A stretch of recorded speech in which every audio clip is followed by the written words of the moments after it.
അസ്സലാമു അലൈക്കും വറഹ്മത്തുള്ളാഹി. ഹബീബായ മുത്തുനബി സല്ലല്ലാഹു അലൈഹി വസല്ലം കാലിന് നീര് കെട്ടുന്നവരെ നിന്നുകൊണ്ട് തഹജ്ജുദ് നിസ്കരിച്ചു എന്ന് ഹദീസിൽ കാണാം.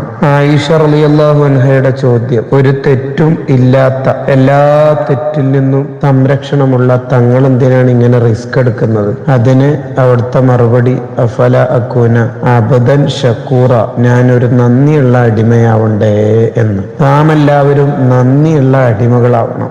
അള്ളാഹു തന്ന അനുഗ്രഹങ്ങൾക്ക് നന്ദി ചെയ്യണം എന്ന് അർത്ഥം. അതിനുള്ള ഒരു വഴിയാണ് തഹജ്ജുദ് നിസ്കാരം. ആയിഷ റളിയല്ലാഹു അൻഹ തന്നെ പറയുന്നുണ്ട്: ലാ തദഅ ഖിയാമൽ ലൈൽ, രാത്രിയിലുള്ള തഹജ്ജുദ് നിങ്ങൾ ഒഴിവാക്കരുത്. ഫ ഇന്ന റസൂലല്ലാഹി സ്വല്ലല്ലാഹു അലൈഹി വസല്ലം കാന ലാ യദഅഹു, ഒരിക്കലും തങ്ങൾ തഹജ്ജുദ് ഒഴിവാക്കാറില്ല. ഇനി രോഗമോ മറ്റോ വന്നാൽ തന്നെ ഒഴിവാക്കണ പരിപാടിയില്ല. ത്വല്ലാ ഖായിദൻ, ഇരുന്നുകൊണ്ടെങ്കിലും അവിടുന്ന് തഹജ്ജുദ് നിസ്കരിക്കും. ഇമാം അബൂ ദാവൂദ് റളിയല്ലാഹു അൻഹു റിപ്പോർട്ട് ചെയ്ത ഹദീസിൽ കാണാം. നമ്മുടെ മുൻഗാമികളായ മഹാന്മാരെല്ലാം ജീവിതത്തിലേറെ പ്രാധാന്യത്തോടെ കണ്ട ഒരു നിസ്കാരമാണ് തഹജ്ജുദ്. സത്യത്തിൽ നാം ഏതായാലും സുബ്ഹ് നിസ്കാരത്തിന് ഉണരും, കുറച്ചു നേരത്തെ ഉണർന്ന് ഒരു 2 റക്അത്ത് തഹജ്ജുദ് നിസ്കരിക്കാവുന്നതല്ലേ ഉള്ളൂ. സുലത്ത് ബിൻ ആശിം റളിയല്ലാഹു അൻഹു രാത്രി മുഴുവനും നിസ്കരിക്കും. അത്താഴ സമയമായാൽ അള്ളാഹുവിനോട് പറയുവത്രേ: ഇലാഹി ലൈസ മിസ്ലി യത്ലുബുൽ ജന്ന,